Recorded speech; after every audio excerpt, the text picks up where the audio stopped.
Shalom Bapak Ibu Saudaraku yang dikasihi Tuhan. Sebelum kita membaca dan merenungkan firman, mari kita bersama-sama berdoa. Terima kasih Bapa di surga untuk segala kebaikan-Mu. Kami saat ini boleh bangun dari tempat tidur untuk menjalankan tugas dan panggilan kami. Namun kami hendak memulai segala sesuatunya dengan belajar tentang kebenaran firman. Roh Kudus tolong kami supaya kami mengerti firman dan kami dapat mengerjakannya sesuai dengan kehendak-Mu. Ini doa kami, dalam nama Yesus kami berdoa dan berserah. Amin. Firman Tuhan pada saat ini terambil dari Roma pasal 3 ayat 1 hingga ayatnya ke-8. Firman Tuhan berkata, "Jika demikian, apakah kelebihan orang Yahudi dan apakah gunanya sunat? Banyak sekali, dan di dalam segala hal pertama-tama, sebab kepada mereka lah dipercayakan firman Allah. Jadi bagaimana jika di antara mereka ada yang tidak setia? Dapatkah ketidaksetiaan itu membatalkan kesetiaan Allah? Sekali-kali tidak. Sebaliknya Allah adalah benar dan semua manusia pembohong. Seperti ada tertulis, supaya engkau ternyata benar dalam segala firman-Mu dan menang jika engkau dihakimi. Tetapi jika ketidakbenaran kita menunjukkan kebenaran Allah, apakah yang akan kita katakan? Tidak adilkah Allah? Aku berkata sebagai manusia, jika ia menampakkan murkanya, sekali-sekali tidak.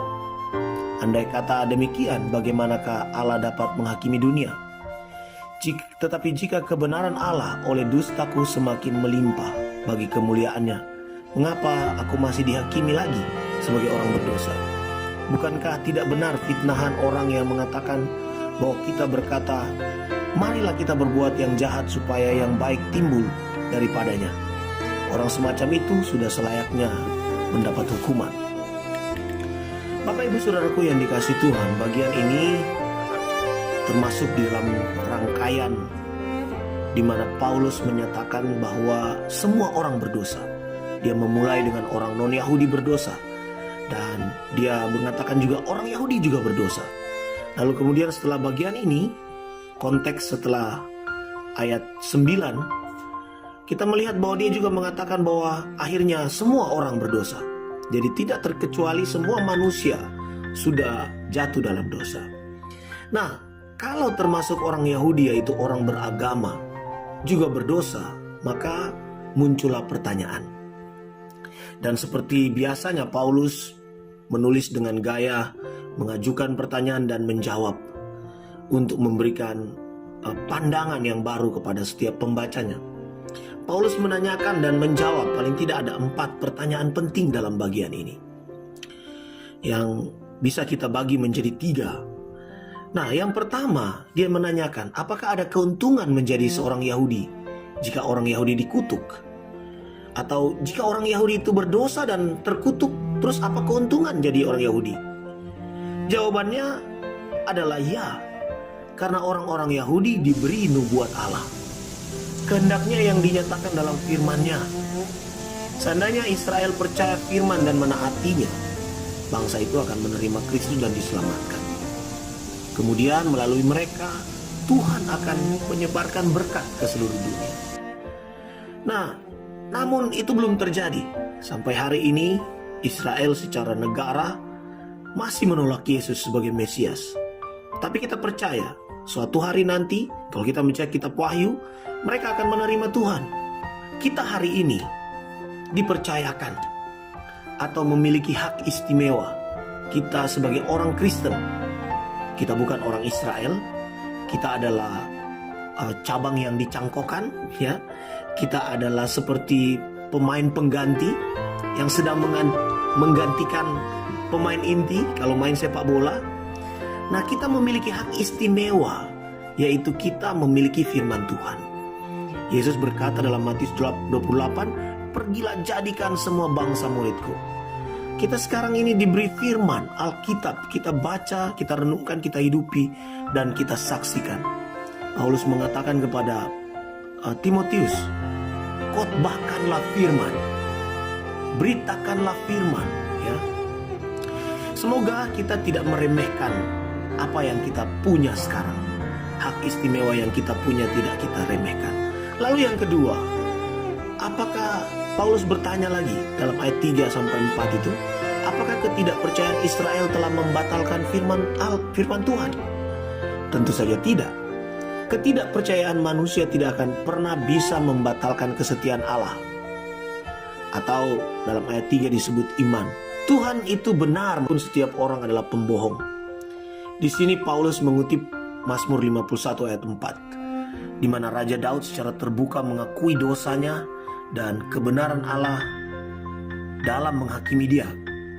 Bahkan dalam mengakui dosa-dosanya, Daud menyatakan kebenaran Tuhan atau kebenaran Yahweh dan kebenaran firman-Nya. Saya kira kita juga harus mengakui bahwa firman Tuhan itu benar. Dia tidak pernah melupakan janjinya. Dia tidak pernah membatalkan firman-Nya. Percayalah sepenuhnya kepada firman-Nya.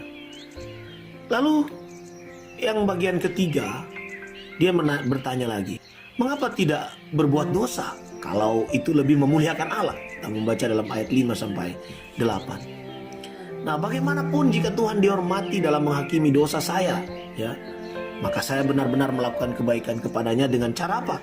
Dengan berbuat dosa. Karena alih-alih menghakimi saya, dia harus membiarkan saya berbuat dosa agar dia lebih dimuliakan kalau begitu.